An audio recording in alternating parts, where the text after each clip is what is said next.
Good afternoon and welcome to your episode 8. Episode Mhm. 8, right? Yes. Episode 8 of Community here with the Houston branch NAACP. Today's show is educational as well as it will serve as a memorial to victims. So before we get started, Portia's going to start us off with a few announcements. Okay. Hi, everybody. As always, NAACP is a membership power organization, so we just encourage you to join our organization here at the local level, naacphouston.org. Or if you want to join, if you're not here in Houston and you're watching us, you can go to the naacp.org national website and join there. Membership is $30 for a year. So if you join today, you'll be paid up from June 10th of 2020 to June 10th of 2021. But if you want to have a deeper, more lasting, stronger relationship with the NAACP, always encourage you to get a subscribing life membership or just pay out the life membership all at once at $750 for Silver Life, and it goes up from there. So as always, power in numbers, power through numbers. So we need your support, we need your help here at the local level and at the national level as well. So want to keep in mind, guys, that we have Monday, June 15th is the voter registration deadline in order to participate in the July runoff primary election. So early voting starts on June 29th and goes through through July 2nd, and then July 5th through July 10th. And that is from 7 a.m. to 7 p.m. each of those days.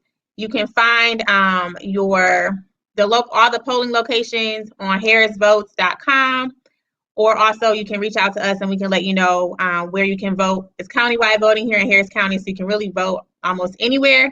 And there'll be several locations open through that early voting period and also on July 14th as well. So we just encourage you, if you are not registered to vote yet, to get registered to vote by Monday. We are working with some individuals tomorrow, relief gangs, to do a voter registration drive. It's really focusing on those that are formerly incarcerated. So if you are a formerly incarcerated individual and you are off your papers or off your parole agreement, you are eligible to vote. So we encourage you to come tomorrow at HCC main campus downtown from 9 to 5. We'll have people out there registering individuals to vote so that you can vote in the primary runoff election on July 14th. And then if you get registered now, you're all set for the November general election. So tomorrow we're going to have a special edition of Community focused specifically on voting. So we're going to go over the sample ballots for both Democrats and Republicans, because we are a nonpartisan organization. So we're going to cover both of those sample ballots and then talk to some individuals that know about restorative rights for felons, for former felons, and then also for Move Texas, which is an organization that works on the ground, grassroots, just like NAACP, to get people registered to vote and get out to vote for election, during election seasons and also in between. So we want to encourage you guys to come back tomorrow to join us for that special edition. And then in other news, just remember to do your census 2020. It takes you 5 to 7 minutes to complete it. It's just 9 questions. So that's 2020census.gov. You can go do that right now. We'll drop the link in the comments as well. And also, just a couple more things, because we have a lengthy show today. But if you are interested in hearing from the presumptive Democratic presidential candidate Joe Biden, we will have the National NAACP has an event going on tonight. It's another virtual town hall with Ed Gordon, and that's going to happen tonight at 7 p.m. Central Standard Time. You can watch that on Facebook Live, or you can go to naacp.org and watch it, stream it live from there as well. So they're going to be talking to former Vice President Joe Biden, and also U.S. Representative Marcia Fudge from Ohio's 11th District. That's going on tonight, right after our show is over. And if you don't have access to the internet, you can call in and participate as well. And that number is 866-757-0756. And then also I have 2 more events that are coming up from the National Association. On Thursday, tomorrow, Our president will be President Derek Johnson will be participating in another kind of town hall event, and it's called Protect Our Communities, a conversation on how to take action. So for individuals, we've been getting, individuals asking us about what can I do now? What steps can I take? And this is a perfect opportunity for you to hear from our national president on directions and actions you can take now to play a role in changing the narrative and moving our social justice fight forward. That's tomorrow. That's going to be via Facebook Live. That's happening at 5 p.m. Central Standard Time. So we want you to come and watch our community special edition, but this is also another opportunity for you to hear from the NAACP from a national perspective. And then immediately following that, President Johnson will be on participating in the Equity for All Forum, and that's taking place at 6 p.m. Central Standard Time. And that is a combined effort with a lot of organizations coming together to kind of talk about how we can work together to move forward.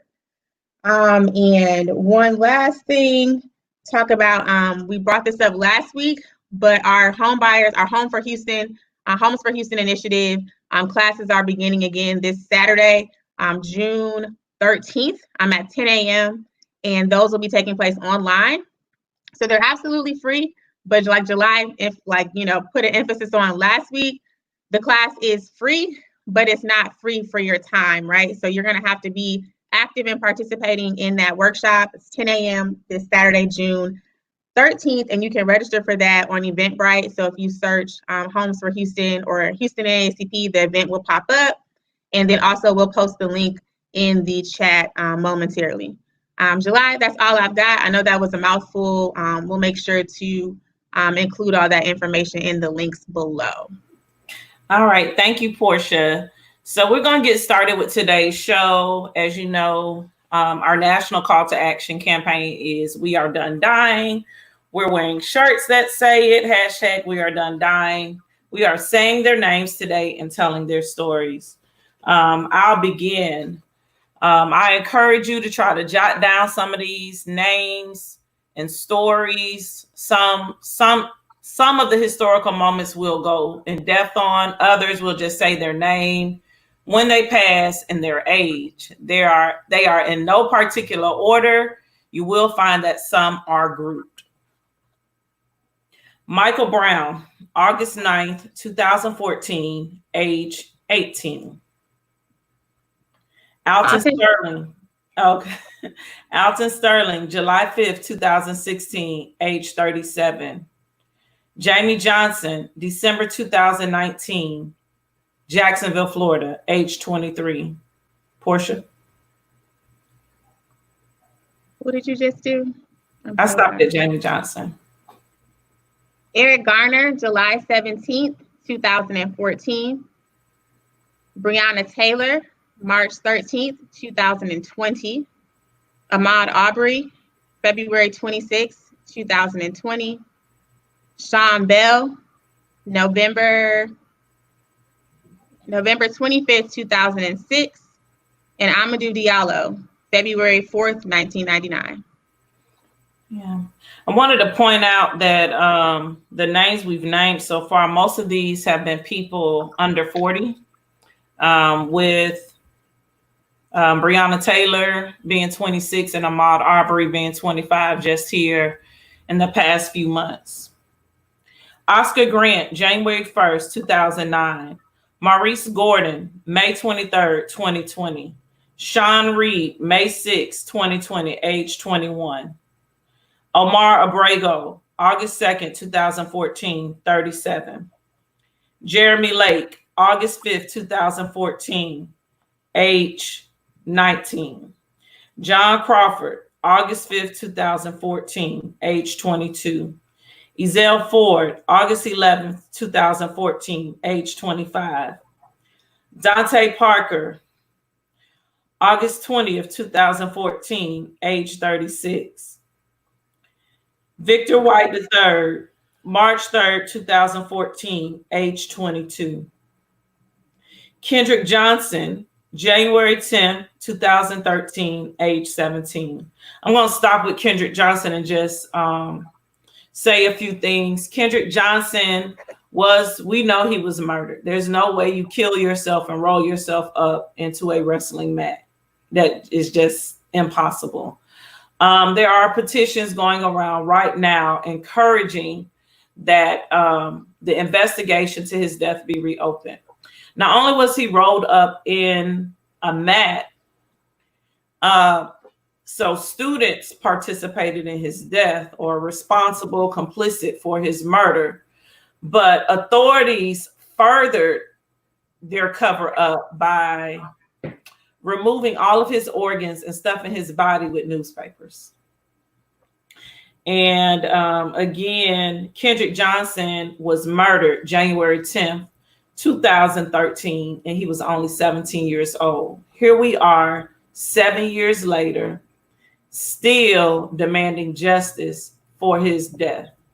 I want to encourage you all to listen to these names. We're not just doing it because we have nothing else to cover. We had a whole nother show planned, but we know the importance of honoring those who have passed away. So again, encourage you all to share this page. Go ahead and just share, because people need to understand why we say we are done dying. People need to understand why enough is enough.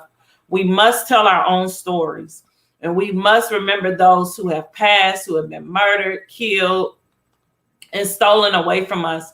Most of these are very young people. As we read their names, for many of them, we will tell you their ages as well as when they died.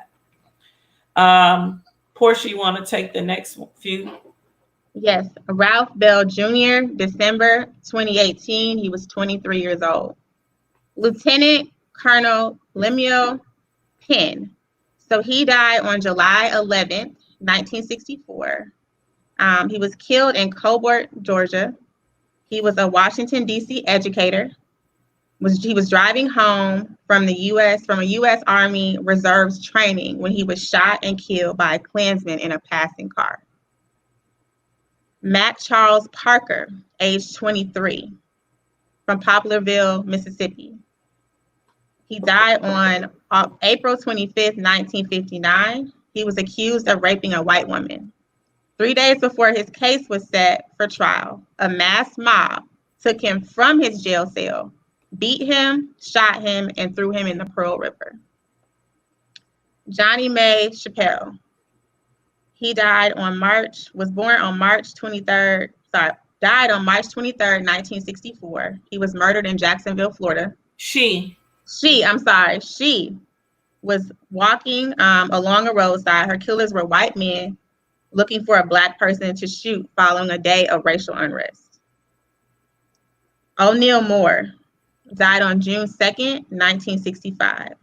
Was one of 2 black deputies hired by white officials in an attempt to appease civil rights demands. Moore and his partner, Creed Rogers, were on patrol when they were blasted with gunfire from a passing car. Moore was killed and Rogers was wounded. Willie Brewster died on July 18th, 1965. He was on his way home from work when he was shot and killed by a white man. The men belonged to the National States Rights Party, a violent neo-Nazi group whose members have been involved in Black church bombings and murders. It's a lot. It's a lot. And just to think about it, and something I realized earlier as I was helping to compile the names was a lot of these deaths take place in the summertime. Did you notice that? Mm-hmm. Like, as I was looking at it, and I was just like, a lot of these deaths are like May to August. And, that's when people are out, right? That's when people are out and interacting. And that's when you want to be out of the house and you're having a good time. And I remember being I was in undergrad, and I don't remember what class we were in, but they were talking about how, the correlation between like the increase in crime and like the summertime, and I'm just like, no, it's not that it's hot. It's just that more people are out and more people are interacting than they are in the wintertime when we're in the house. Not necessarily here in Texas, but where I'm from in Michigan, generally, you're out more in the summer. And so that it kind of dawned on me, and I was just like, we were both born in July, right? So it's problematic and it's scary, to realize like as we're coming into these summer months that even historically for our people, they've been cut down and dying, at disproportionate rates in general, but it seems to be concentrated largely in the summer months as well. Yeah. This is just the beginning of this list, you all. Again, I want to stop and ask you all to share. If you have information about voter registration, please inbox us. This show is not focused on voter registration at this juncture. We will revisit it at the end of the show. Please respect the memorial that is happening right now. It's why we vote, but we also need to tell these stories and say their names. So please just respect that. Send it to our inbox. We will check it. But in the interim, please share this page, share this broadcast right now so that more people can learn.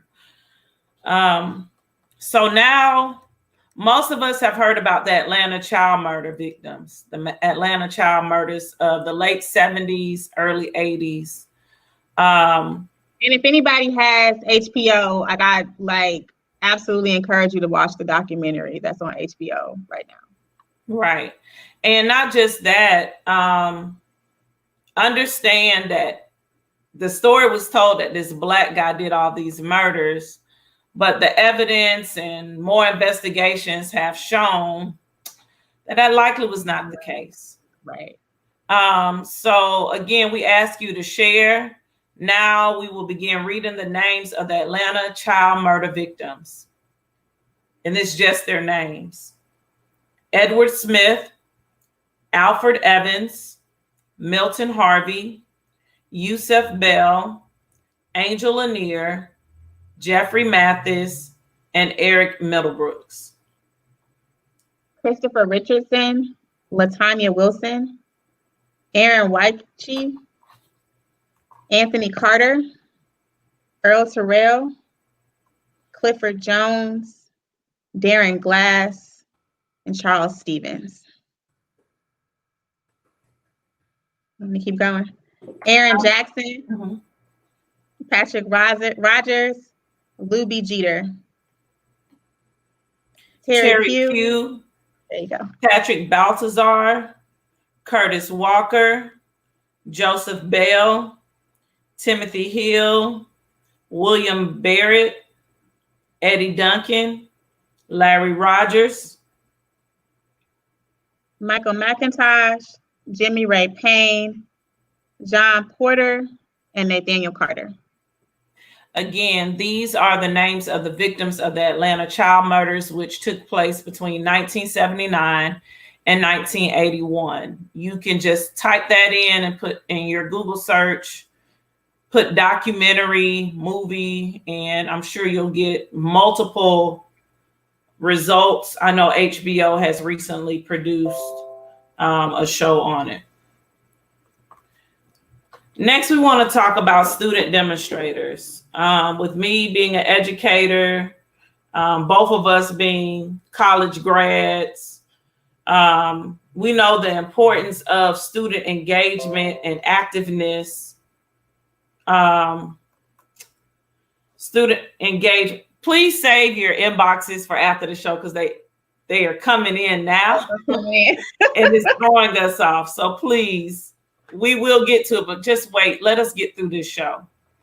So we understand the importance of student engagement. Most of us, we learn the depths of our history while we're in college. That's when we really get those awakenings. Some of us, we do learn it early, but it gets broadened, especially at our HBCUs. We tend to learn more in our courses like and more context too. Yeah, African-American studies, philosophy, humanities. You know, you meet these professors who create whole curriculums about you as a Black person and your history. Right. And so it's no surprise that college students have often become very active and stood up for their rights and for equity and equality. So now we're going to share a few stories about college demonstrators and when they died. Orangeburg, South Carolina, February 8th, 1968. Samuel Ephesians Hammond Jr., Delano Herman Middleton, and Henry Ezekiel Smith were shot and killed by police who fired on student demonstrators at the South Carolina State College campus.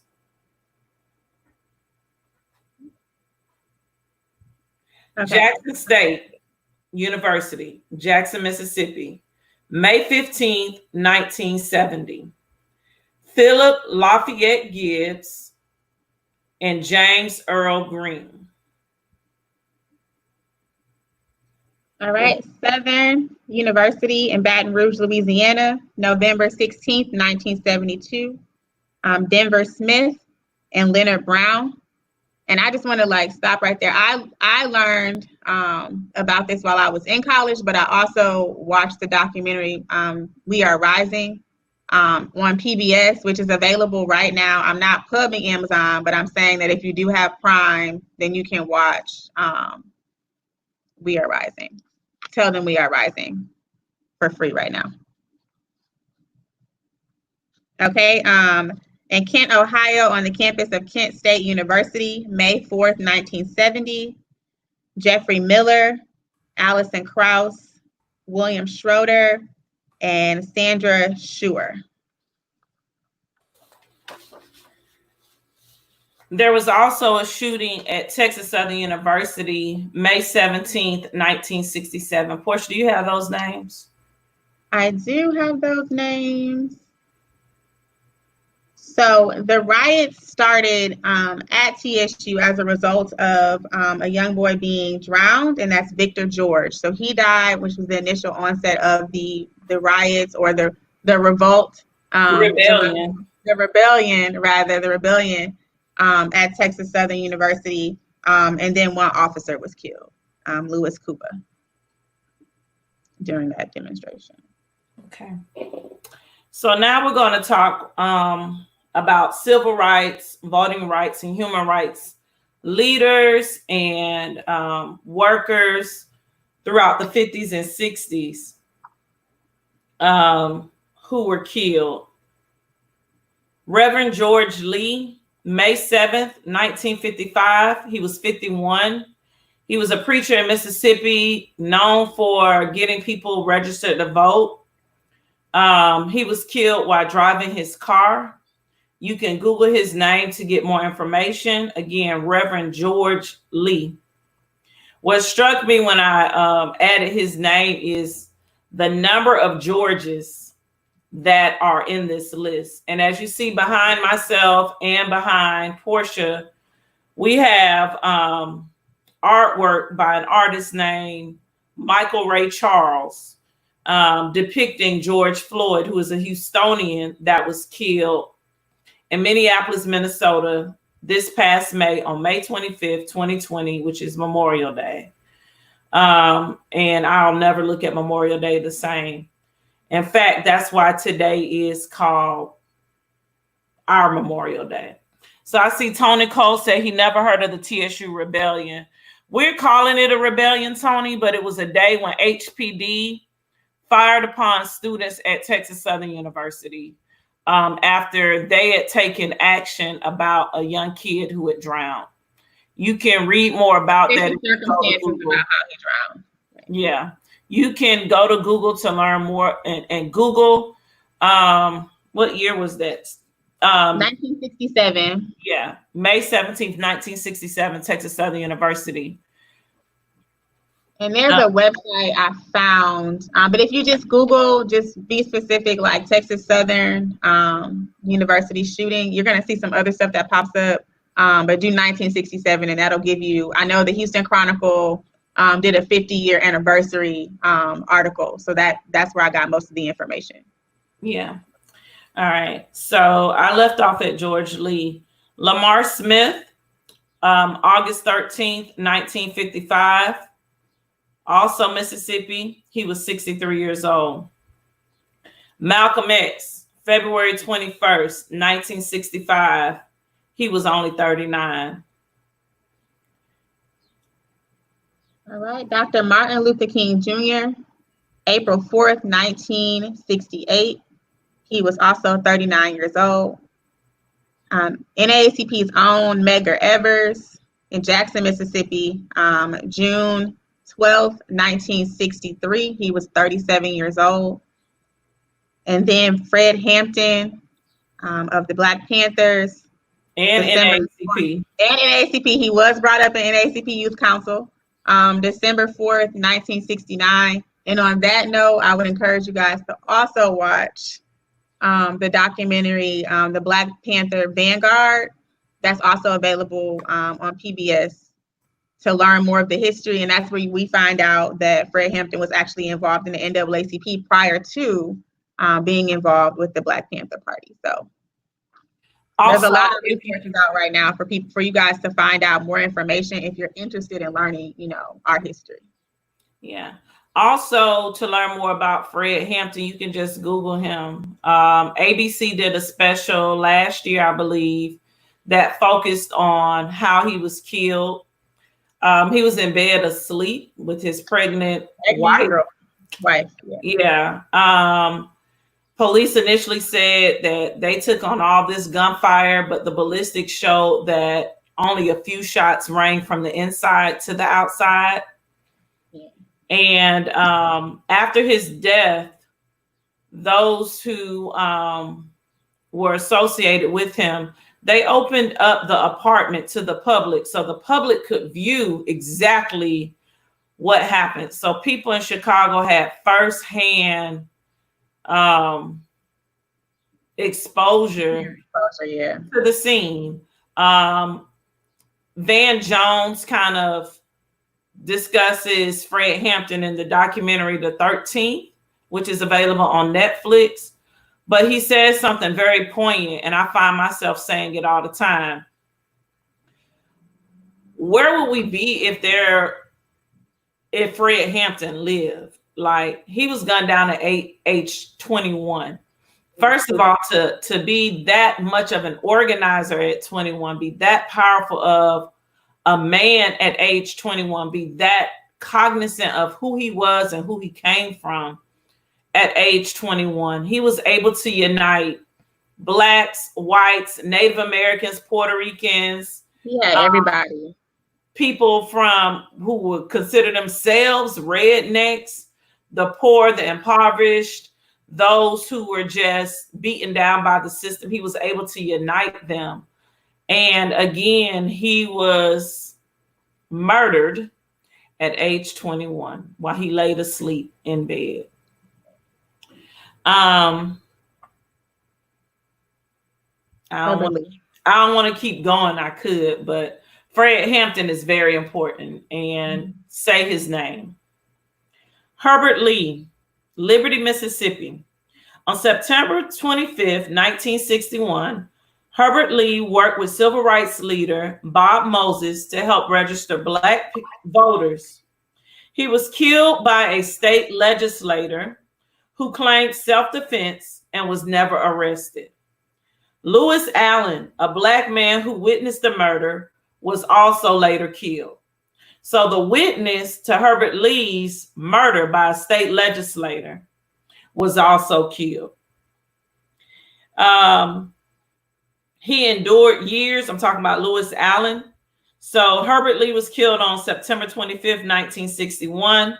Lewis Allen, who witnessed the murder of the civil rights worker Herbert Lee, he endured years of threats, jailing, and harassment. He was making final arrangements to move north on the day he was killed on January 31st, 1964. All right. Jimmy Lee Jackson was beaten and shot by state troopers as he tried to protect his grandfather, father, and mother from a trooper attack on civil rights marchers. His death led to the Selma Montgomery March and the eventual passage of the Voting Rights Act. He died on February 26, 1964. So you can see, this is the first time I've seen kind of his story played out, was in Selma, which coincidentally is also available for you to watch for free right now on Amazon Prime. So definitely a story worth telling, and one that I think sometimes may or may not be forgotten. So say his name. Yes. Jimmie Lee Jackson. Jimmie Lee Jackson.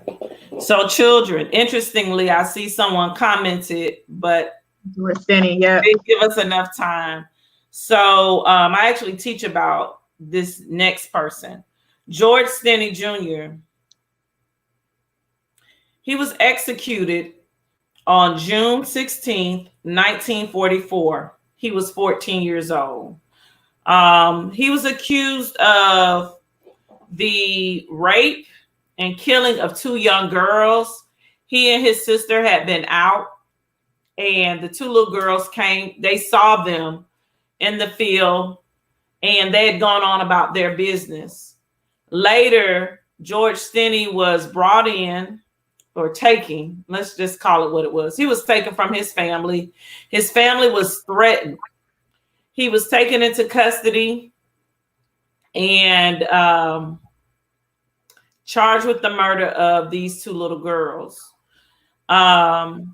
His family left because of threats against the rest of the family. He was so small, and I'm trying not to look at the screens, that way I can keep air coming into my eyes so I don't cry. But he was so small that when he was executed, when they put him in the electric chair, the top did not reach his head. So because the top didn't reach his head, he had been carrying a Bible. They used that Bible as a booster seat. The Bible was used as a booster seat so that the cap from the electric chair could reach his head, and he was executed. He was exonerated by President Barack H. Obama years after his death, or his murder. Let me use the right word. His murder. The person who committed it, they admitted what they had done to those two girls on their deathbed. There is evidence that authorities knew that that person was a suspect, but because they came from a prominent family, it was like, take the black kid. So George Steny Jr., 14 years old, falsely accused of killing 2 little white girls. He is the youngest person of record, and I put that there as an asterisk, on record to be executed in these United States at the age of 14. Emmett Till, another 14-year-old, taken from his home. Emmett Till was visiting his grandfather, his family in Money, Mississippi, when he either whistled or it was his stutter that made a noise that offended a white woman, Miss Bryan, whose grandson was, I don't know if he still is, whose grandson was the governor of Mississippi recently. But Emmett Till was taken from his home. He was beaten. His grandfather was threatened. His family members were threatened. He was beaten and tortured. I don't want to go into depth about the things that happened to him, but I'm going to say it because it needs to be said. His tongue was removed. His testicles. He had a piece of iron machinery tied to him to weigh him down when they threw his body into the river. When his remains were recovered, he was bloated. The authorities, the local authorities in Money, Mississippi, wanted to rush the funeral so the story would go away.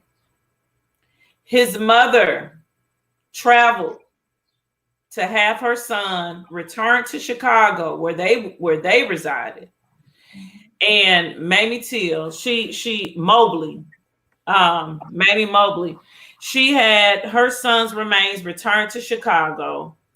The undertaker in Chicago, or I should say the funeral director in Chicago, did not want to open the casket. He didn't want to show it. Witnesses say you could smell Emmett Till as you approach the funeral home. He asked her to give him a day. So she left and returned the next day and requested that her son's body lay in state with the open casket so the world could see what happened to her baby. Again, Emmett Till was 14 years old. The stench of his remains, because of how bloated he was from the dirty waters that they had attempted to discard him in forever, bloated his body. Images, and I encourage everybody to look at them. The images of Emmett Till can be found online, as they were published by Jet Magazine, which was a Black publication owned by Johnson Publication, which was a Chicago-based company. Again, Emmett Till died at the age of 14 in Money, Mississippi, and his death, murder, the killing, the murder of Emmett Till is what struck Rosa Parks, and literally was the match. So just like George Floyd behind me is like the match that has struck this movement, Emmett Till's death was the match. And if you think about it, publicized, like in the same, like if you were to compare the times, right? That was 1955 and this is 2020. So of course the way to publicize it is very different, right? And we saw it like almost in real time, so to speak. But definitely the same kind of outcry where the media does play a role in exposing and letting people know. And I think that has been a rallying cry, because it was so blatant, just like back then in 1955, so blatant in your face that you cannot ignore it. Right. I think it was, I refer to Van Jones so much, probably because I've watched the 13th probably 13 times. Me too. But even then, he referred to Jet Magazine as our Twitter today, because it was a weekly publication put out by this Black. I know we had it every week. Yeah, so they put this out. So Black America got this news all at once and all hell broke out. And so they came together as leaders and as just community leaders, national leaders, for this child who was snatched away from his family, snatched away from his grandfather. Brian was never charged with his death for lying. There are photos of the trial, how these men who killed him, they're laughing like it was nothing. And I think about their photos, just like I look at Chauvin's photo, how they just are staring into the camera like, what you gonna do? Yeah, I'm killing him, or I killed him. So again, share this feed. We got plenty more names to go through, plenty more stories to tell, but we know it's important to pay homage, to memorialize, to say their names and tell their stories, because like our shirts say, we are done dying. Go ahead, Portia. Next we have Aiyana Jones. She was murdered on May 16, 2010, in Detroit, Michigan, by the police department, the special task force that was executing a raid on a home on the east side. And they shot into the house and killed her, shot her in the head. She was 7 years old, shot her in the head while she was sleeping. And from my recollection, it was really early in the morning, like 2 or 3 in the morning, that they executed the raid. And they shot into the house and they killed her. And just like to think about that is just like, it's so hard. It's so hurtful. I was in college at the time in Michigan, right up the road, not too far, Eastern Michigan University. So to really like have that happen is just, she was 7 years old, and just the recklessness of the police force to do that without executing, which is some of the same stuff that's going on today. Like the no-knock warrant is what led to, 2 years later, led to the death, multiple deaths. And so even Breonna Taylor's death is tied to a no-knock warrant. So when we talk about police reform that needs to happen, these are the things like these stories that we're telling you today can help bolster that argument and help tie names to the recklessness of law enforcement and our leaders to not change these policies that have led to the death of children, of adults, men and women alike. And that's why we're doing this today. Yeah, so, another thing about Aiyana Jones, one of those flash grenades, they shot into the house and it actually caused a fire. It struck the blanket that was on her. She was laying on the sofa with her grandmother. The person they were looking for lived in an upstairs unit. So again, wrong place, not where the suspect lived. Similar to what happened with Breonna, wrong home. And the guy was already in custody with Breonna Taylor. Then we have February 26, 2012, All-Star Weekend, Central Florida. Trayvon Martin, age 17, killed by a vigilante. And a lot of these people were killed by vigilantes as we go through this list.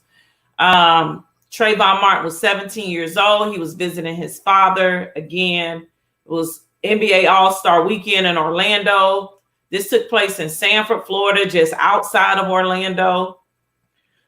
For historical context, and we're going to tell a story about another neighboring part of Central Florida. Sanford has a long history of police, how can I word this? Just some racist situations with authorities throughout Central Florida. So when you talk about Orange County, Polk County, Lake County, just Central Florida, Volusia County, so just Central Florida. So it's rough. Portia and I have both visited the EJI, Equal Justice Initiative offices and their national museum that marks all the people killed from lynchings. And when you visit there, we encourage everyone, once outside opens up again safely, to visit that. And we're working on some things in that direction. But when you visit there, you can see each county with names etched into them. And when you look at those counties located in Central Florida, some of them are double, like they had to stitch the names in even smaller because they needed 2 columns instead of just 1. So again, I know that's a lot, but Trayvon Martin, and that's why the law enforcement reaction was not what it should have been, because of where it took place, because they have a long history of sweeping things under the rug there throughout Central Florida. What county was Rosewood? Rosewood was North Central Florida, not far from Volusia County. It was on the Gulf Coast, but we're going to talk about Rosewood. Good question, Mary. So Trayvon Martin, February 26, 2012. Another Florida story, Jordan Davis, November 23rd, 2012. So this was Black Friday. Jordan Davis and friends had gone to the mall, hanging out the way teenagers hang out. They're at a corner store in Jacksonville, playing music. They're in the SUV. And I'm not going to really say the names of any of these people who killed these people because it's not about them today. But the person who killed him, he just was mad these kids had music up. His girlfriend was inside the corner store. He gets mad. He shoots into a vehicle, which on its face should have been capital murder. When you fire into a vehicle, you kill someone. Just off his face, it should have been capital murder. Jordan Davis was struck. The murderer and his girlfriend, she jumps in the car. They take off. It was not recorded, but eyewitnesses wrote down the identity of the vehicle, the description of the shooter, the tag number, and all of that. They returned to their hotel room, and I'm telling this story like it happened yesterday. They returned to their hotel room. They were in town for his son's wedding. They ordered pizza. They got up the next day, packed their bags, and drove back to his home, which was a couple 100 miles or 100 miles or so south of Jacksonville, just north of Orlando, on the Atlantic coast. And he went home like nothing had happened. He never called 911, never said, hey, I did this, I shot. They got the newspaper to their hotel that morning. I'm sure they turned on their TV, because I don't know, nobody stay in a hotel and don't turn on their TV. They knew what he had done. When authorities arrived at his house, I'm trying my best not to say his name, old coward, but when authorities arrived at his house, he told them, oh, I was going to tell my neighbor, who was a law enforcement officer, so I could report it. And he was taking in a whole different county. Whole nother county. So he ran from justice. He ran home. He was arrested. The first trial ended in, I want to say, a mistrial, but he was later convicted of the murder of Jordan Davis, age 17, just months after Trayvon Martin had been killed that same year, 2012. His mother's name is Lucy McBath, and she's now a member of Congress out of Georgia. So yeah. Portia? Tamir Rice, age 12, murdered on November 22nd, 2014. So I think everyone is probably familiar with the Tamir Rice story in Cleveland, but he was at the park playing with a friend of his with a toy gun. Someone called the police. The police arrived on scene at the park and shot him. So it's not even safe for kids to play in the park with a toy gun. They were kids. At least not black kids. At least not black kids. More specifically, black kids cannot.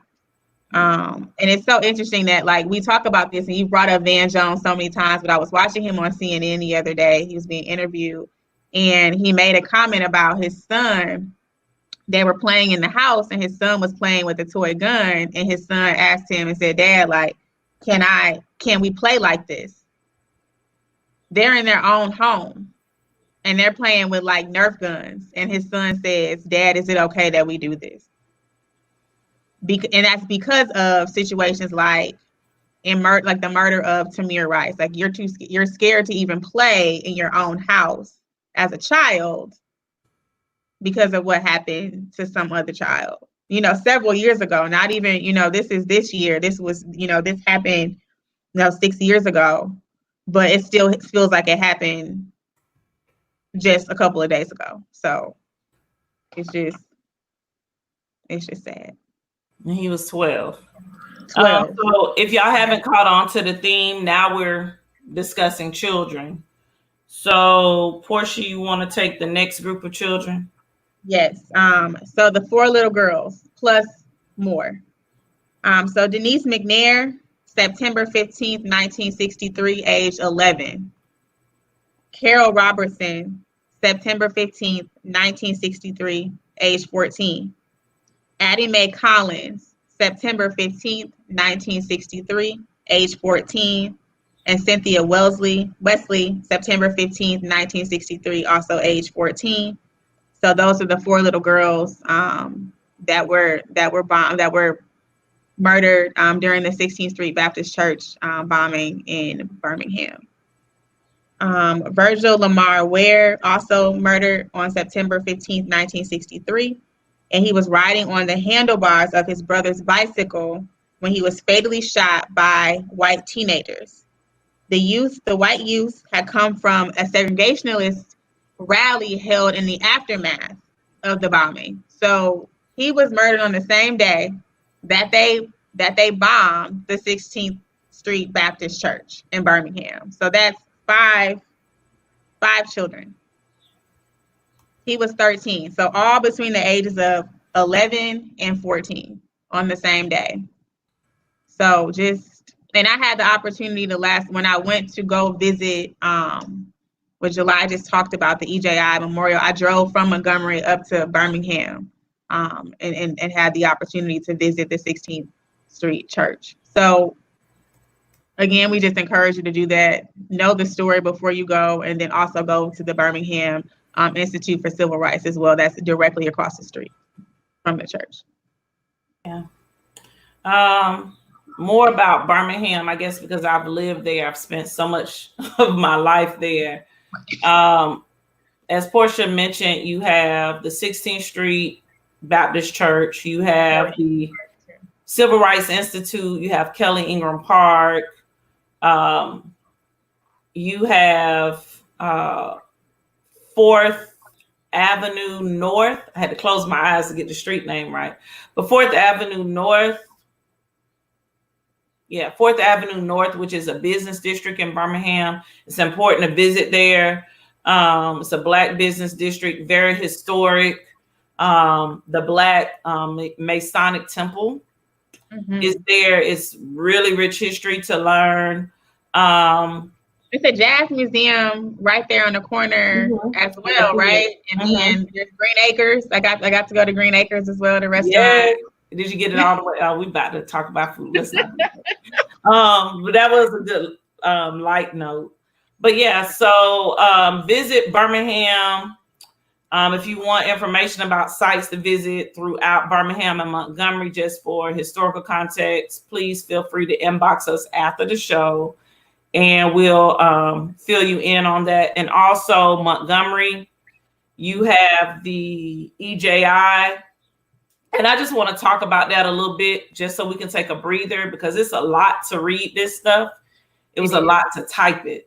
But the EJI is housed, the building that is housed in, and I never knew this till I visited the EJI, and that's the Equal Justice Initiative, which was started by Brian Stevenson. So if you've seen the film Just Mercy, it's the organization he started. Well, they have their offices and museum there, and across town they have the memorial to victims of lynching. But the building where their offices or their headquarters in the museum are located, that building used to be the warehouse. So it's in the warehouse district of Montgomery. And old Montgomery, it was a warehouse where they would bring in the shipping channel, that's right there too. Yeah, they would bring in people, and I say people, who were enslaved and being sold, and they would auction them. They would house them in the warehouse, and they would take them to the center square, which you'll see when you go to the museum. When you get your ticket for the memorial, you get on the shuttle, and you're shuttled across. They give you a tour, and they'll show you the auction block in the center of town, which was old Montgomery, in the center of town, where they would auction off our ancestors. But they were housed in the building where the Equal Justice Initiative is located. In that same building, there is that block. There is a Hampton Inn and Suites. I have stayed there numerous times when I visit Montgomery, never knowing that I was literally sleeping on hallowed ground where my ancestors, because my family, my paternal side, has roots in Union City, Alabama, just the Alabama-Georgia state line. So I can only imagine who from my own bloodline may have passed through that warehouse. So again, we want to encourage you to explore these sites, visit their websites, the Equal Justice Initiative, the Birmingham Civil Rights Institute, the 16th Street Baptist Church. Visit their websites in the meantime to learn what you can. Go ahead, Portia. They also have the Freedom Riders Museum in Montgomery as well. It's small, but it's housed in the original Greyhound bus station where the Freedom Riders had numerous interactions with the Montgomery police. But it's still there. It's very, very small, but it's worth it to go through and hear the whole story of the Freedom Riders. Yeah. So we talked about the children. Before we get to the race riots, I'm going to talk about Texas. because that's where we're located. So we have a few victims. This is not an exhaustive list. We will add to this list. We'll figure out a way to post this so that people can continue to say their names. John Earl Reese was 16 years old when he was dancing in a cafe. White men fired shots into the windows of the cafe. Reese was killed and 2 others were wounded. The shootings were part of an attempt by whites to terrorize blacks into giving up plans for a new school. Again, let me read that. So John Earl Reese, 16, was dancing in a cafe when white men fired shots into the windows of the cafe. He was killed and 2 others were wounded. The shootings were part of an attempt by whites to terrorize black people into giving up their plans for a new school. This was October 22nd, 1955 in Mayflower, Texas.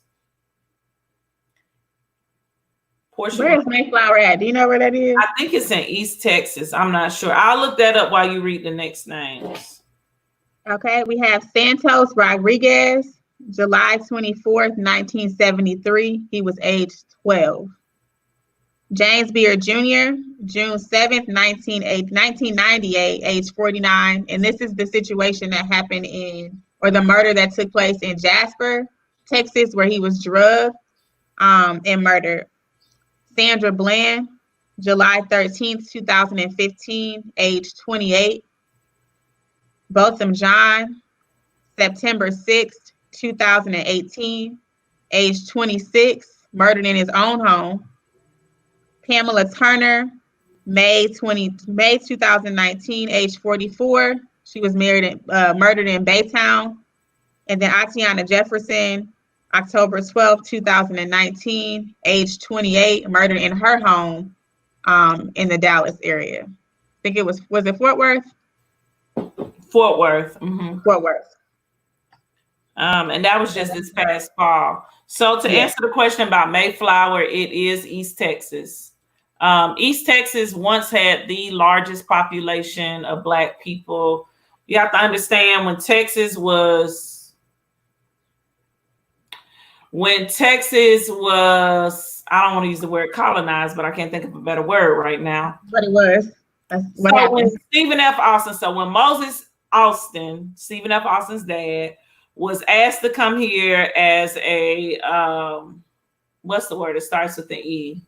I can't think of it, but it's like as a developer. I can't think of the Spanish name, but when he was asked to come here to develop and bring Anglos here by the Mexican government, he took sick. And Stephen F. Austin originally didn't want to do it, but then he changed his mind. And so people were already moving west, and I'm about to go into a whole nother tangent, so I won't go there. But just know that East Texas was heavily populated with Black and white people. And a lot of Black people live throughout East Texas. And so a lot of these small towns are heavily populated or had been heavily populated by Black people who have since moved to larger areas like Houston, Dallas, Fort Worth, Austin, San Antonio. But that's why in the 60s and 70s, 50s, 60s, and 70s, there were so many situations that took place or incidents that happened that took the lives of Black people. And the racial tension was so rich there, even in the 90s, in 1998, when James Burt was dragged behind a truck, chunks of his flesh trailed the route to his final quote unquote resting place before he was buried. That's the best way. And I think two of the people responsible for his death have been executed. I know one was last year for sure, but I want to say 2 of them have been. All right, so now we're going to move on to race riots. We got 2 whole more pages to go. 2.5. So I'll start with Memphis. Memphis riots, May 1st through 3rd, 1866. Black people, 46 black people, 46 black people, and 2 white people were killed. One wounded himself, and the other one was apparently killed by whites.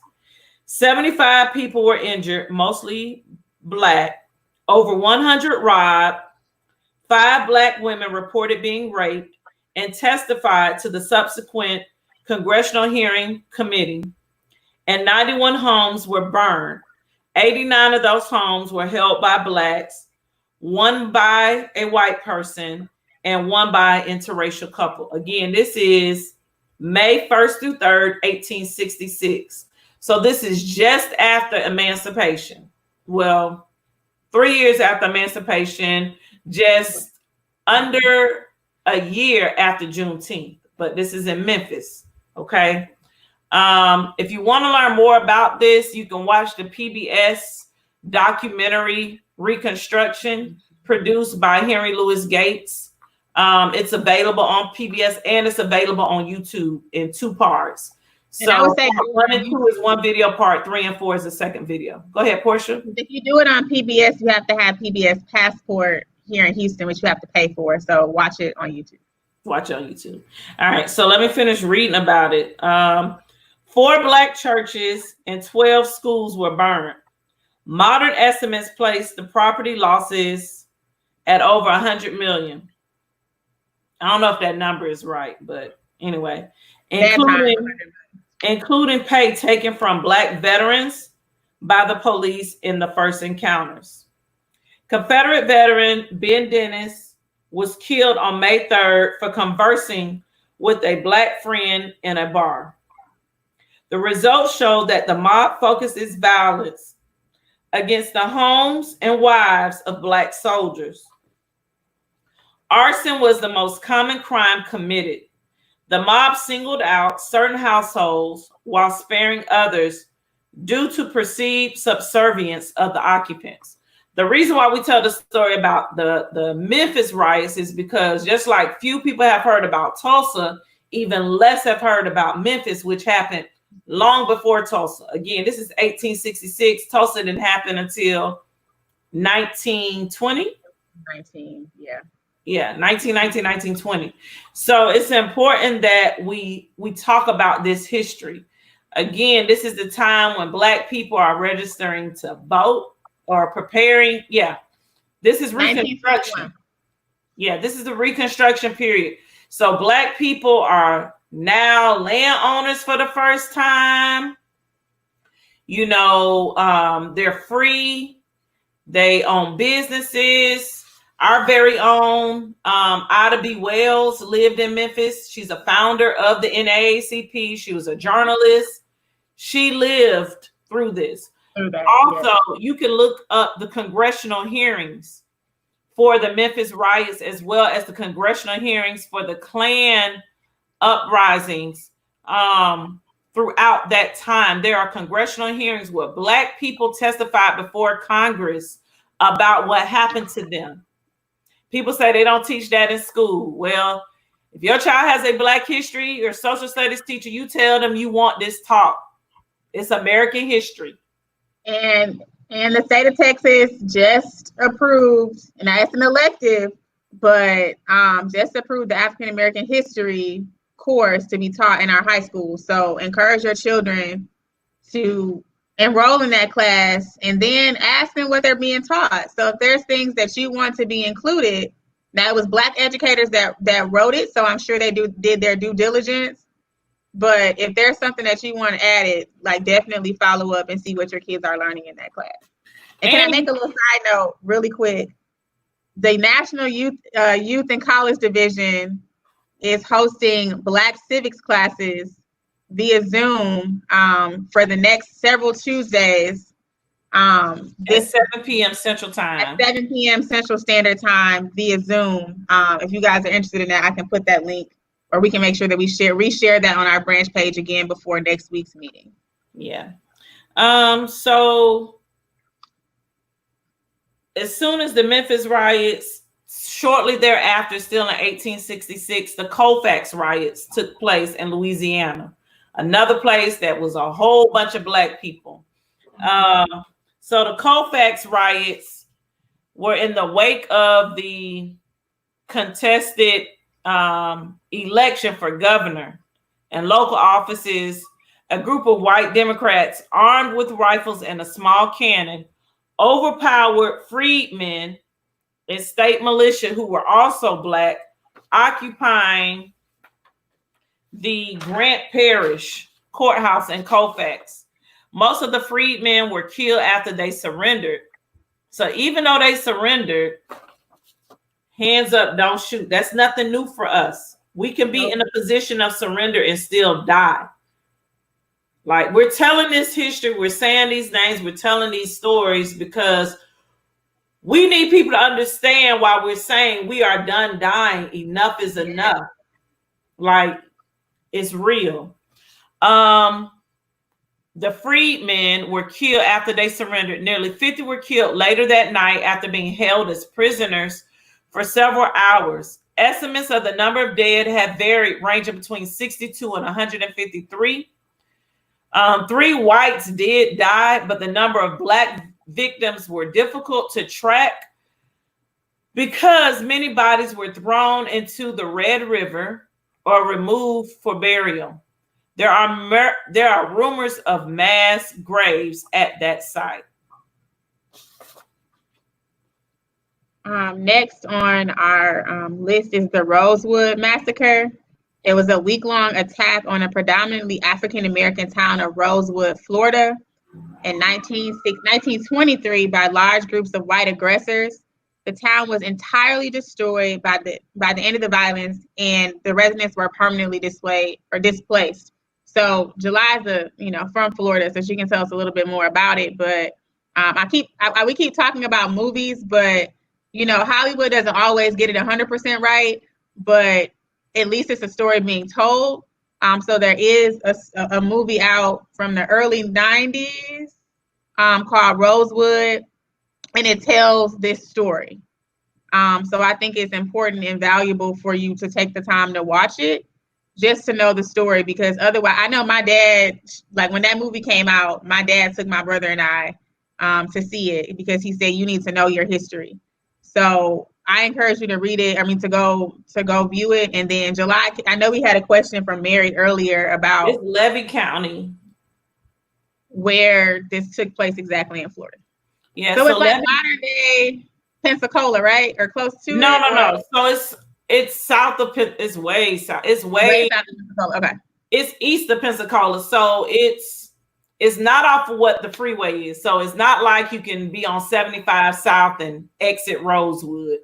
You exit and you have to go up into the sticks. And so it's in Levy County. So it is in north central Florida. What's the closest south of Tallahassee? So between Tallahassee and Gainesville, but to the west, closer to the Gulf. Okay. But it no longer exists. It's no longer. They wiped it out. Right. It's no longer a town. There was a railroad, I believe. I know the movie is portrayed as a railroad, but because Flagger, who owned a rail company, that's a whole nother story. He did bring train tracks down to South Florida, but that was along the east coast of the state, and this is the west coast. So I don't know how accurate the railroad portion of that. I don't know how accurate that is, considering that this was the 20s, and we know how development was more so on the eastern coast of Florida, with Jacksonville being a main hub of industry. And it remains the largest city in the country in terms of land mass. But so I don't know that railroad was really. It plays a vital role in the movie, but like we said, Hollywood doesn't always get it right. But it does. I think it does a good job of portraying what happened. And so definitely, check it out if you can. We have a comment. I grew up in Florida, went to school there, including undergrad, and never learned anything that's been discussed here. Well, I'm not surprised because most of our schools, you got to think what happened after integration, right? When you're being taught by your own people, you get taught a bit different. After integration, a lot of this wasn't taught. I grew up in a household of an educator, so I was exposed to a lot, and we shared a lot. So that's why I have a lot of this knowledge, but that's why I also spill it all. I kind of vomit it out on everybody. So thank you for that comment, Miss Corzo. And I hope that you share so other people can learn more about this. So, and I'm glad that people are seeing that a lot of this is Florida, because people think Florida, they think Disney World, palm trees, and beaches. And baby, let me tell you, Florida was hell for Black people, was and still is in some parts. The Klan was notorious. It was the place that Black people would run to for shelter before it became a part of the United States, when it was still a Spanish territory. Black people, runaway slaves known as Seminoles, they mixed with the natives in Florida. But they would run to Florida for safe haven. There's a documentary on Amazon Prime right now called Black Miami. I encourage you to watch Black Miami so you can learn the history about not just Miami, but even some of the industry of Florida. You learn who Flagler was. These counties are named after people, just like Polk County is named after President James K. Polk, who was from Tennessee. Jacksonville was named after Andrew Jackson. Like, we need to know these histories so we can better understand and we can break these chains. And I would say for myself, like, I had the opportunity to take a African American history class in high school as an elective. It was an elective, but this was in Michigan, where I'm from. So I had the opportunity to have it taught, and it was taught by a Black woman, which added more to that. And then when I got to college, I took African American literature, and I took the Black experience. I took all the classes that I could take to learn more about our history. So I just encourage that if there's any young people, or if anybody's going to share this information with your young people, like we said, they just passed that to be added, the African American history elective in the state of Texas. So encourage that your students, or that your kids enroll in that class. And then when they get to college, we're pro HBCUs over here. So send them to HBCU. And if they decide to go to a PWI, tell them to take an African American history class or literature class or whatever class they can take to learn more about our experiences. And just buy books and read. Yes, read. This history is definitely in books. They may not necessarily be in textbooks, but the history is definitely in books. And we're going to talk about books on another episode. We talk about good resources for learning and teaching your kids history, our history, Black history, more than just in those 28 days in February, literally 365. Next we have MOVE. So MOVE took place in Philadelphia. Well, MOVE, let me rephrase that. MOVE was a Black organization based out of Philadelphia, Pennsylvania. And on May 13th, 1985, after long-standing tensions between MOVE, which was a Black liberation group, and the Philadelphia Police Department, a tragedy took place. A very inhumane thing took place, and it was horrific.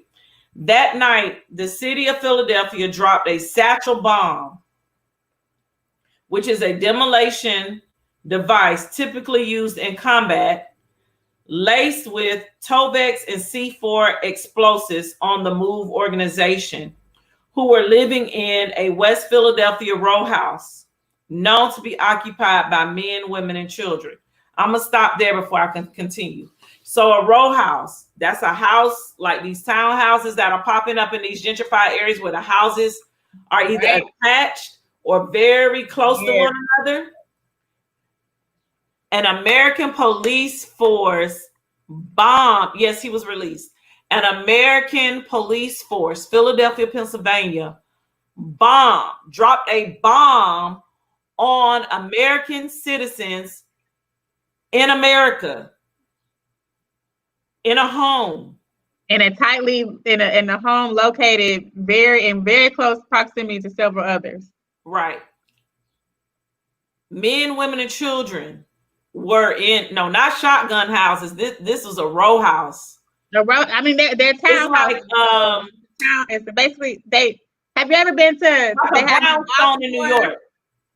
In Baltimore, they have them in St. Louis. Yeah. They're just very tightly, very close to each other. Because in northern cities, they're smaller, there's less land, so the houses are built very close to one another. Nonetheless, not to get caught up into semantics, it went up into flames. 11 people were murdered, including 5 children and the founder of the organization. 61 homes were destroyed, and more than 250 citizens were left homeless. Again, 61 homes. The reason why 61 homes were destroyed is because Philadelphia Police Department dropped a bomb on a row house. So think of brownstone. Dropped a bomb on a row house, and that fire consumed other homes, and it literally just burnt down blocks of homes. Blocks of homes. Right. So that was 1985. So the next is the Detroit riot, or specifically the Algiers motel, and I think this was in 1967 as well, because I believe the movie Detroit was launched or released in the 50th anniversary, which would have been 2017. So for those of you that don't know, there was a riot in Detroit in 1967, and there was a specific incident that occurred where 3 Black men were murdered by the police at the Algiers motel. And so their names are Kara Cooper, Aubrey Pollard, and Fred Temple. And so this is, and I hate to keep saying it's the movie, but that's the best way I can tell you to visualize it and see it. So there's a movie called Detroit that came out in 2017. And you can also, I think that's on Hulu or Prime, where you can watch it. All right. So, Portia, you want to drop that in the comments where they can find information on Algiers motel, that Detroit riot? So, we've talked about the children. We talked about Texas. We've gone over some of the race riots, Memphis, Colfax, Rosewood, Move. We all know or should know about Tulsa, also known as Black Wall Street.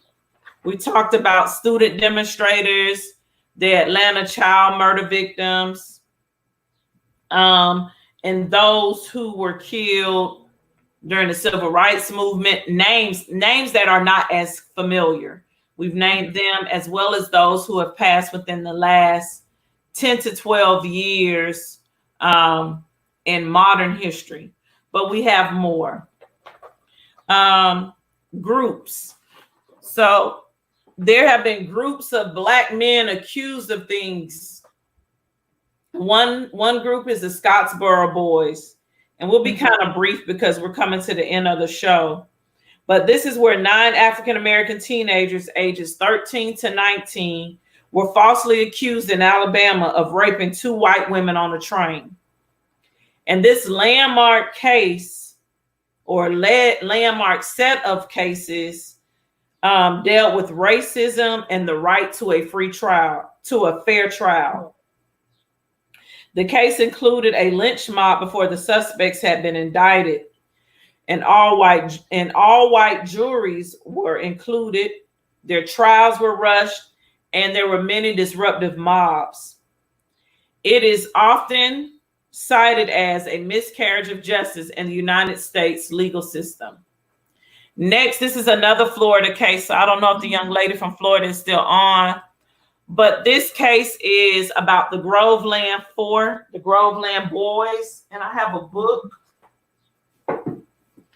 It's by Gilbert King, and it's called Devil in the Grove.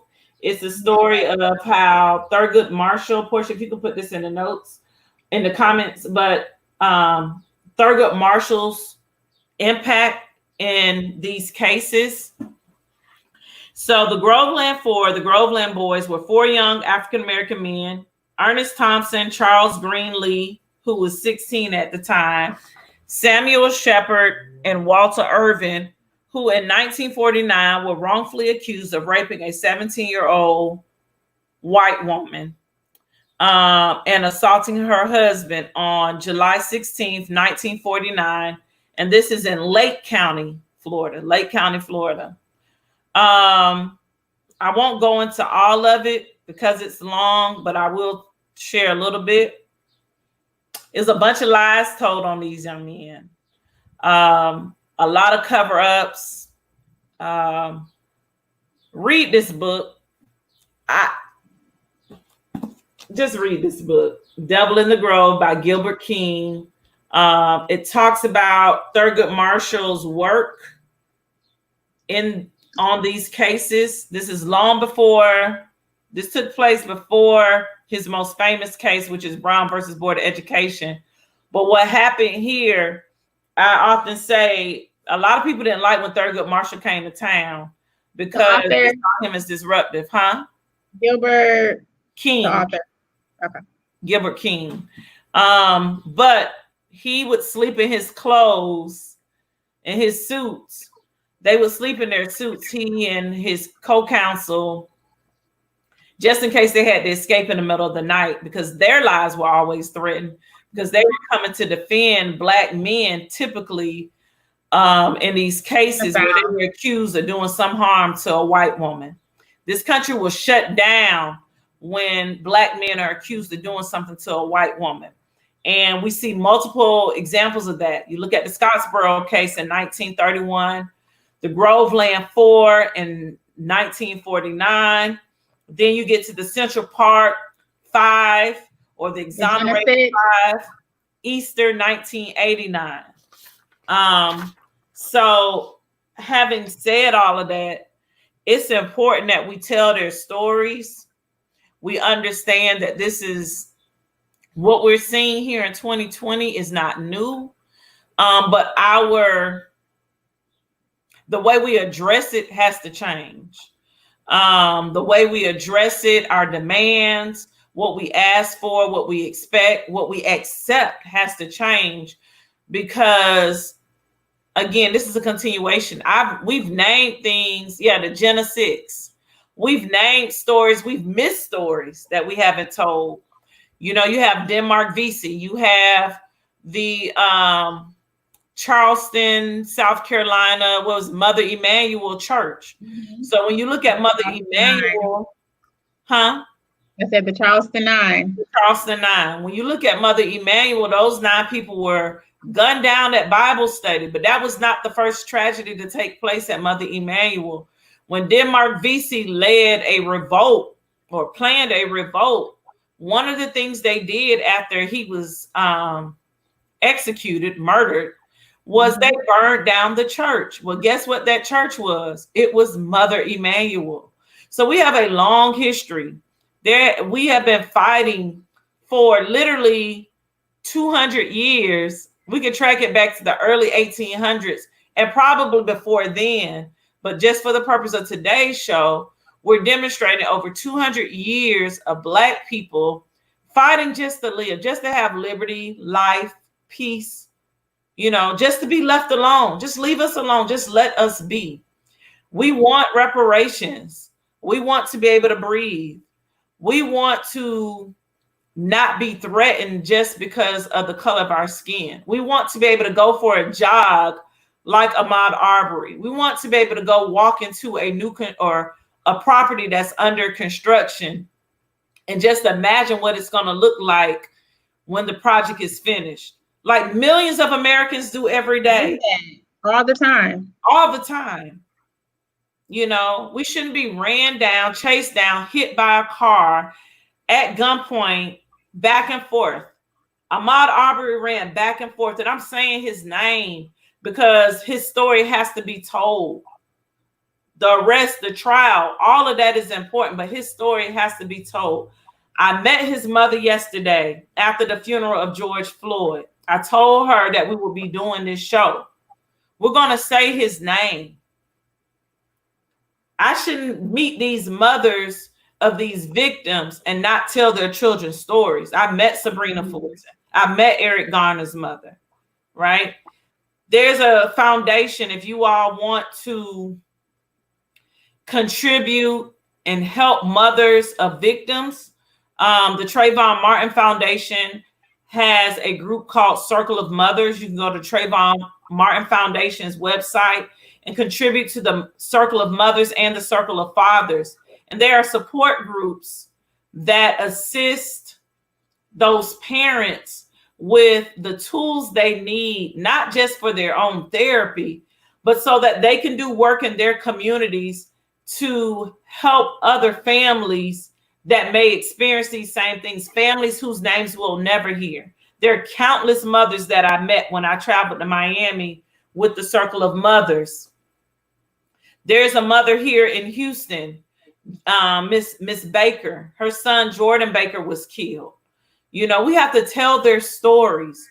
We want to say the names of Adrian Medeiros, Rayshard Scales, you know, people who have been killed right here in Houston this year. And that's just a few of the names. Mm-hmm. It's important that we tell our stories. We acknowledge the hurt, the pain, and we understand why we say enough is enough. We are done dying. It's so critical. Also, it's important for us to vote. The way we change laws, the way we change policies on how policing is practiced, right? How de-escalation becomes a part of that word you just said, de-escalation, right? How that never gets to the policy. That's because we elect people. So if you don't like the pool of people running for office, you run, or you find people that will make those changes. Okay, right here in Houston, we're watching our city council as they try to figure out. You know, there was a vote today that didn't go the way many people wanted it to go. But now there's a group, they will work these next few weeks. And hopefully we will see policies come from this anger, this rage, this frustration that's in us, that's taken place. Because we have to change. And we do that by, one, go to your city council meetings. It's very important. Attend your city council meetings. If that means you have to take a day off work, then take that day off work. Right now, a lot of them, some cities are having virtual ones. So sign up. Go to your city. One of those cities. Yeah, go to your city's website. Find out how do you attend a city council meeting. Some of them are in the morning, during the day, during work hours. Some of them are in the evening. Go to your school board meetings. They have public speaking times. Speak out. Speak out. We do not endorse candidates as an organization, but we can tell you what to do in terms of how you can get involved. You don't have to join our organization to be involved. We do encourage you to. And our website to join our membership is pinned in the comments. But we do encourage you to get active in your community. That means attend city council and school board meetings. Make your voices heard. Attend this county commissioners court meetings here in Harris County and throughout Texas.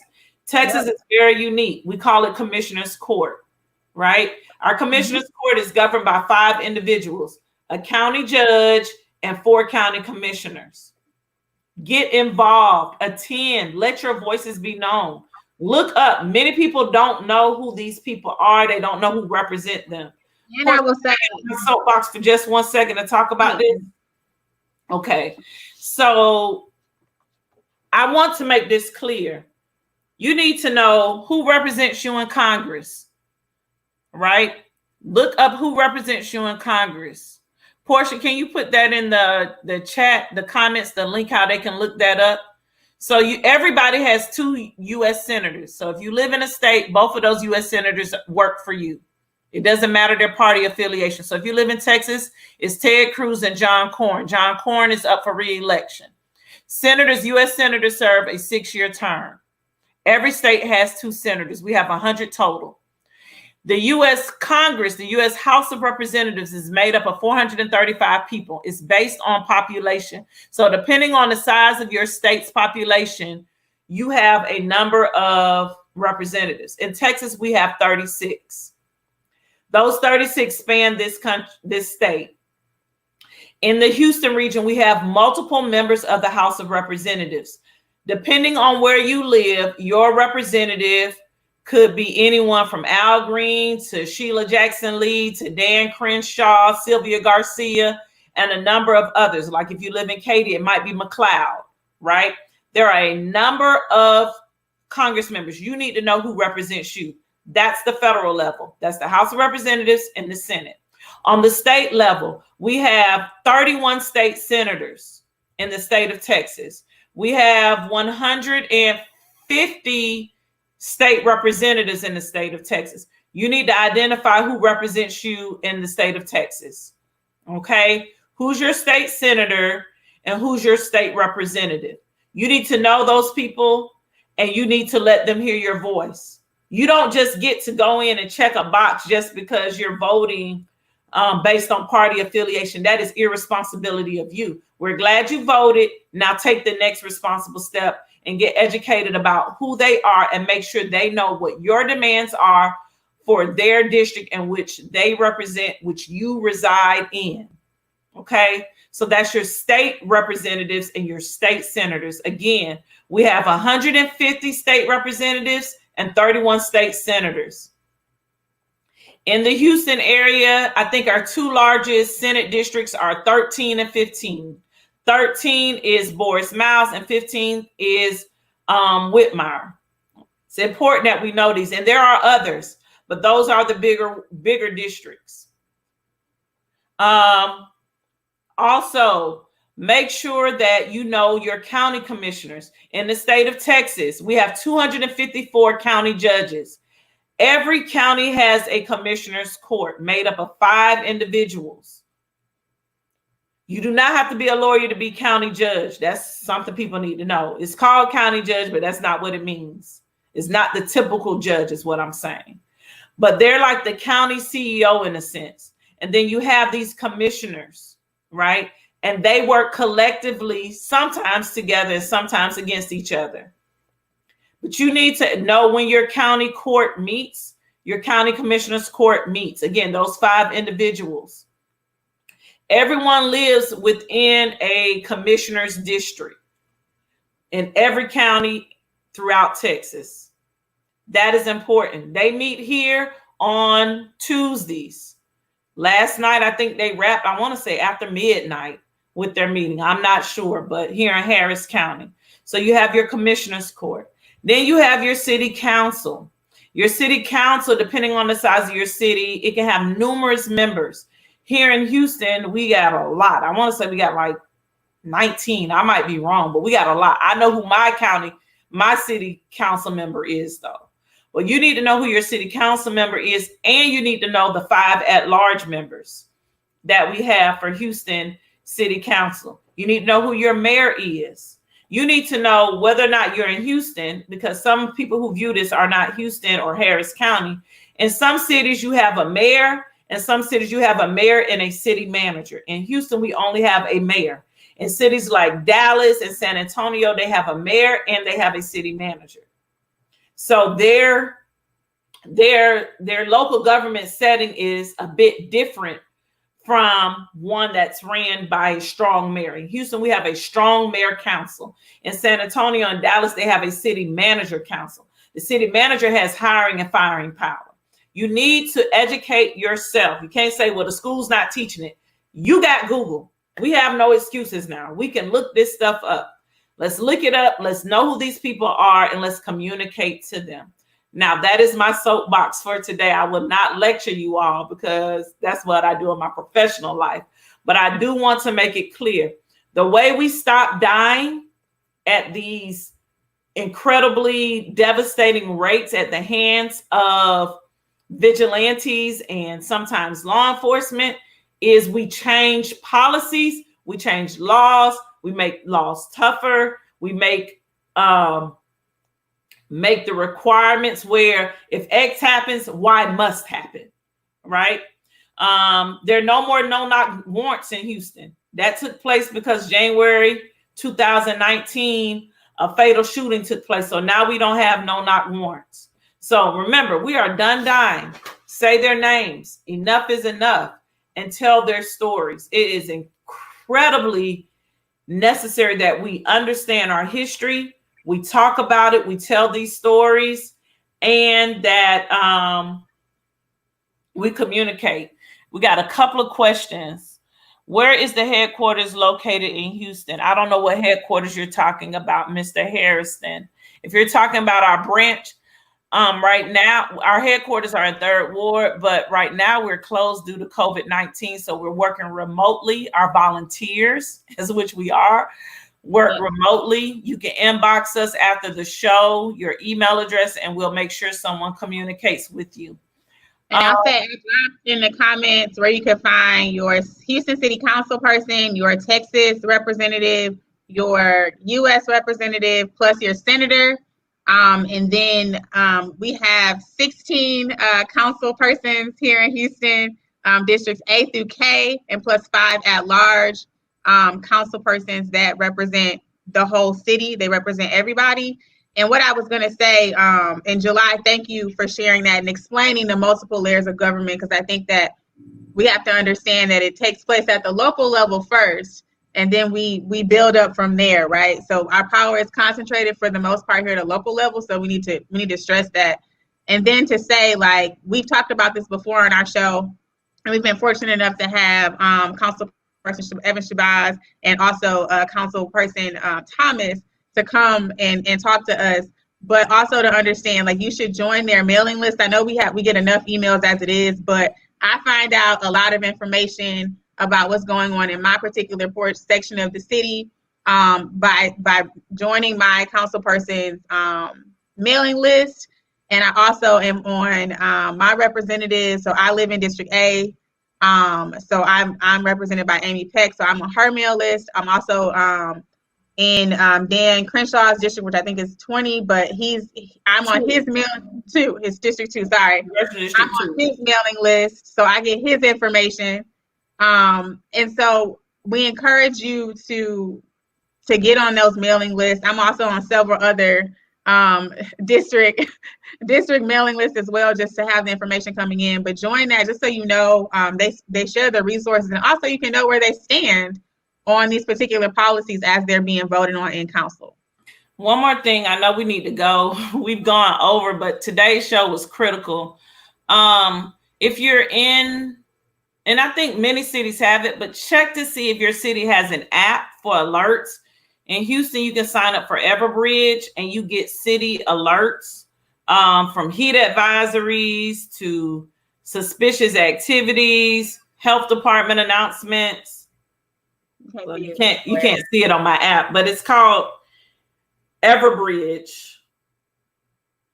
I don't know if the lighting is good, but Everbridge is that orange one next to 311. You can also add the Houston 311 app, but get these apps so that you can be in the know. Every city has some type of alert system. They send text, and sometimes they don't work well. Some people, I know when Atlanta announced its curfew, some people said they didn't get the text. Well, were you signed up for them? So make sure you're signed up for your municipality's announcements. And sometimes you don't live in the incorporated part of the town.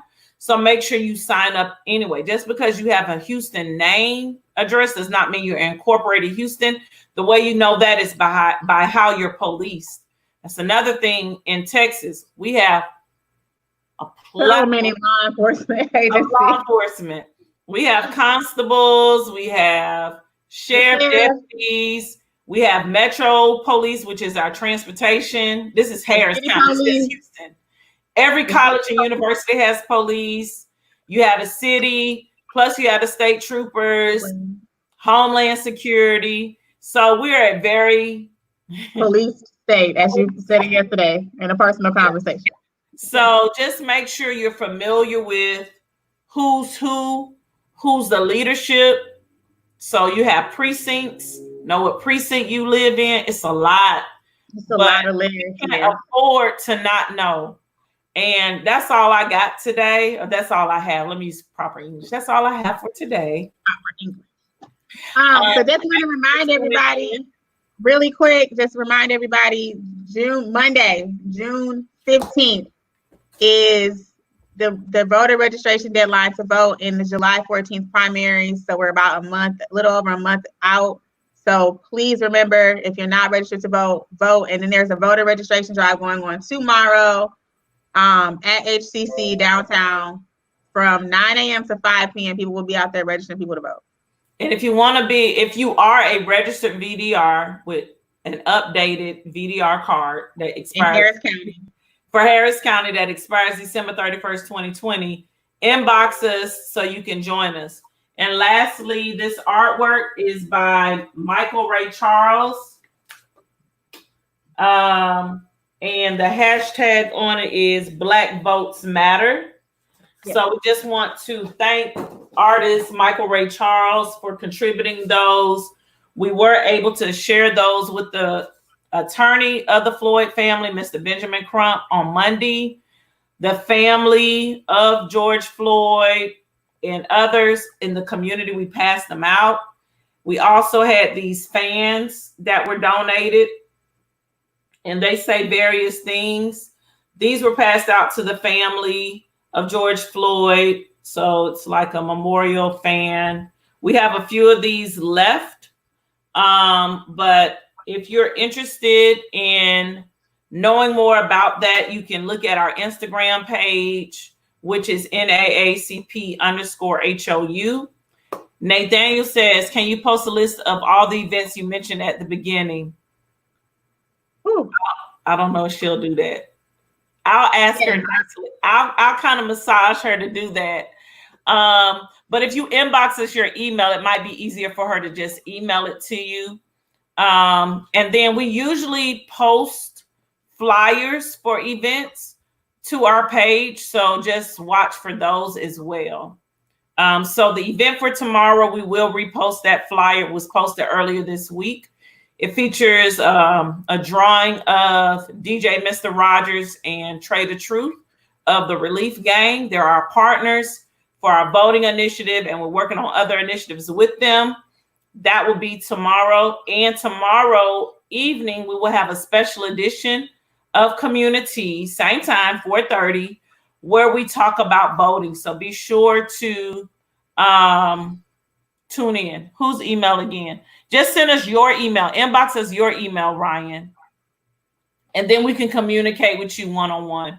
Inbox us your email, and then the proper committee person will respond to that via email.